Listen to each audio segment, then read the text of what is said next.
Welcome to video training for targeted service coordinators and support brokers working in Idaho's Developmental Disability Services Medicaid program. The program today is about representing clients in the budgeting process. I'm James Piotrowski. Richie Epping and I, who you'll meet later, will be presenting the training today. Our goals and purposes with this training are straightforward.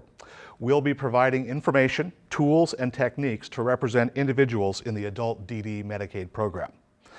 We'll learn to evaluate the assessment and budgeting processes, learn to advise clients whether to challenge budgets and plan denials, learn to represent clients in the appeals process, and finally, qualify to receive reimbursement for providing those services from Idaho Department of Health and Welfare. A roadmap for today is straightforward as well. We're going to address in this order understanding the assessment and budgeting process, reviewing the new budget notices, learning when to appeal budgets, learning to present the appeal before and during fair hearings, finding the relevant law and rules, and understanding the rights of Medicaid participants. We look forward to working with you for the next several hours. This is Chapter 1, Understanding Assessment and Budgeting. In Chapter 1, we'll address the assessment tools that are used by the Idaho Department of Health and Welfare. These include the Medical, Social, and Developmental Summary, the SIB-R, the Inventory of Individual Needs, and the budget tool itself. Let's start with the Medical Social Summary. This document is a single document containing critical information for understanding a client's conditions and needs. It's prepared by the independent assessor, which at this point in time is Liberty Health. It's updated annually for each participant. It includes diagnoses, living situation, medical evaluation, and changes in condition or circumstances for your client.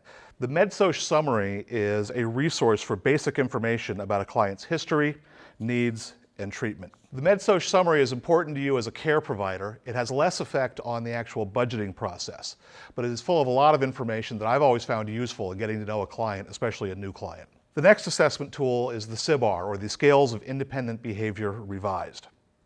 The SIB-R is based on responses to a series of questions. It generates the report of adaptive behavior testing that you've seen before and will continue to see. It includes the score for the broad independence age, stated in years and months, and it includes the general maladaptive index, which is a whole, usually negative number. The SIB-R is among the most important of the assessment tools. Accuracy in a SIB-R result is incredibly important. We ensure accuracy in the SIB-R by making sure that we're making the right choice of respondent, by avoiding poor test administration, and by following the SIB-R instructions. Let's discuss each of those briefly. The SIB-R instructions are explicit and clear, but aren't always followed. We know from experience that all too often circumstances aren't correct and that the instructions can't be followed completely. It's up to us to make sure we follow them as much as possible. The critical instructions include, first, that the SIB-R be administered in a quiet interview room free of noise or distractions. The examiner and the respondent should be the only individuals present. That's not always possible, but far too often we're seeing SIB-Rs conducted with the subject in the room. That becomes very difficult for respondents who don't want to be honest and truthful about the abilities of a subject while that subject is sitting right next to them. The instructions also provide that most of the questions are answered about the subject's abilities to perform tasks without help or supervision. The purpose of the SIB-R is to get to the abilities of the participant without the programs and supports that they've been living with. So without help or supervision is meant to get to what can this individual do on their own. And then many of the questions on the SIB-R also ask the respondent to describe the major problem that an individual has in a particular area.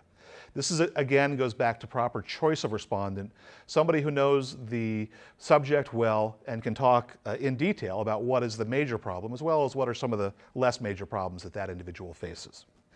The next important assessment tool is the Inventory of Individual Needs. This is routinely referred to as the IIN or the ION. It's a 24-question survey created by the Idaho Department of Health and Welfare and also utilized by the independent assessors from Liberty Health. The IIN contains information gleaned from the SIB-R, from the MedSoc Summary, and from interviews as well as medical records where appropriate. The IIN is important because it provides direct inputs to the budget tool and thus has a profound impact on budget calculations. Errors in the inventory will almost certainly directly result in errors in the budgeting process.